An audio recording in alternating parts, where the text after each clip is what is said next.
अगर मैं आपसे कहूं कि आपके दिमाग के अंदर एक ऐसा बटन है जिसे दबाने से आपकी सोच बदल सकती है, आपकी क्लैरिटी बढ़ सकती है और आपकी इंट्यूशन जाग सकती है, तो क्या आप मानेंगे? और अगर मैं ये भी कहूं कि यही बटन हजारों साल पहले हमारे ऋषियों ने जान लिया था और उस ज्ञान को एक प्रतीक में छुपा दिया गया, भगवान शिव की तीसरी आंख। ये कोई कहानी नहीं है, ये कोई अंधविश्वास नहीं है। आज हम मिथ, साइंस और कॉन्शियसनेस तीनों को एक साथ जोड़कर एक ऐसा रहस्य खोलने वाले हैं जिसे मैं कहता हूं दिमाग का सीक्रेट बटन। आज का इंसान सब कुछ जानता है लेकिन खुद को नहीं। हजारों रील्स देख ली, हजारों वीडियोस देख लिए, फिर भी मन अशांत है। ध्यान नहीं टिकता, सोच बिखरी रहती है और सही फैसला लेने में हमेशा कंफ्यूजन। हम बाहर की दुनिया में बहुत एडवांस हो गए हैं लेकिन अंदर की दुनिया में हम खोते जा रहे हैं। और यहीं से सवाल उठता है, क्या इंसान के अंदर कोई ऐसी शक्ति है जो अभी सोई हुई है? जब हम भगवान शिव का नाम लेते हैं तो ज्यादातर लोग उन्हें डिस्ट्रॉयर समझते हैं, लेकिन सच ये है, शिव कोई व्यक्ति नहीं है। शिव एक अवस्था है, एक स्टेट ऑफ कॉन्शियसनेस। शिव का अर्थ है जो शून्य में भी जागृत है, और शिव के माथे पर जो तीसरी आंख है वो क्रोध की नहीं, जागरण की प्रतीक है। अब सवाल आता है, क्या शिव की तीसरी आंख सिर्फ एक प्रतीक है या फिर इसके पीछे कोई गहरा विज्ञान छुपा है? जब शिव तीसरी आंख खोलते हैं तो क्या होता है? अज्ञान नष्ट होता है, अहंकार जल जाता है, इल्यूजन खत्म हो जाता है, यानी देखने की एक नई दृष्टि खुलती है। अब साइंस की बात करते हैं।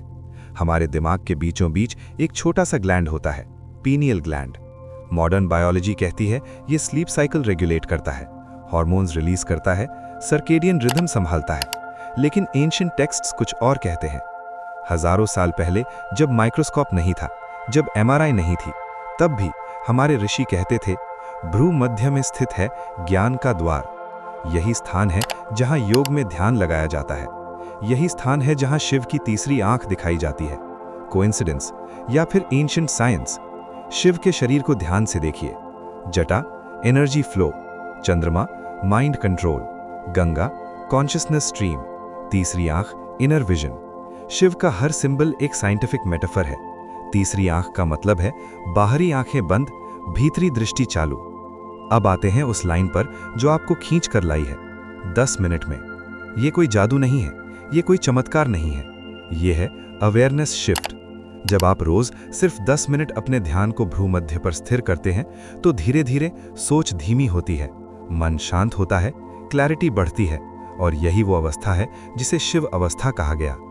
एक बात साफ समझिए, ये कोई साधना नहीं है, ये कोई धर्म नहीं है, ये किसी को भगवान बनाने का दावा नहीं। ये है एंशिएंट ब्रेन हाइजीन। जैसे शरीर को साफ करते हैं वैसे ही दिमाग को क्लियर करना। आज का इंसान सबसे ज्यादा डिस्ट्रैक्टेड क्यों है? क्योंकि constant stimulation, screen addiction, artificial lifestyle. और यही कारण है कि पीनियल ग्लैंड इनएक्टिव हो जाती है। एंशिएंट योगीज इसे कहते थे तमस। शिव बनने का मतलब जंगल में जाना नहीं, शिव बनने का मतलब है रिएक्शन नहीं, रिएक्शन से पहले अवेयरनेस, गुस्सा नहीं क्लैरिटी, फियर नहीं अंडरस्टैंडिंग। जब शिव तीसरी आंख खोलते हैं तो वो किसी को जलाते नहीं, अज्ञान को जलाते हैं। जब इंसान पहली बार अपने मन को शांत होते हुए देखता है तो उसे एहसास होता है कि असली शक्ति बाहर नहीं अंदर थी। यही वो क्षण है जब भक्त को लगता है कि शिव मेरे बाहर नहीं मेरे भीतर हैं। अगर आप ये वीडियो सिर्फ क्यूरियोसिटी से देख रहे हैं तो भी ठीक है, लेकिन अगर आप अपनी क्लैरिटी, फोकस और इंट्यूशन वाकई बढ़ाना चाहते हैं तो याद रखिए, तीसरी आंख कोई मिस्टिकल पावर नहीं, ये कॉन्शियस लिविंग की शुरुआत है। शिव को पूजना सिर्फ जल चढ़ाना नहीं, शिव को पूजना है सच को देखना, भ्रम से बाहर निकलना और जागरूक होना। शिव का सबसे बड़ा संदेश है, जागो।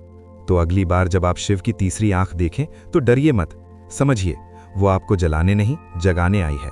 अगर आपको लगता है कि ये ज्ञान आपको कुछ नया दे गया है तो इस वीडियो को अपने उस दोस्त के साथ शेयर कीजिए जो हमेशा कंफ्यूज्ड रहता है। कमेंट में लिखिए ओम नमः शिवाय अगर आप मानते हैं कि शिव कॉन्शियसनेस है। और अगर आप चाहते हैं ऐसे ही ancient science plus modern clarity videos तो चैनल को सब्सक्राइब कीजिए, क्योंकि ये यात्रा अभी शुरू हुई है। हर हर महादेव।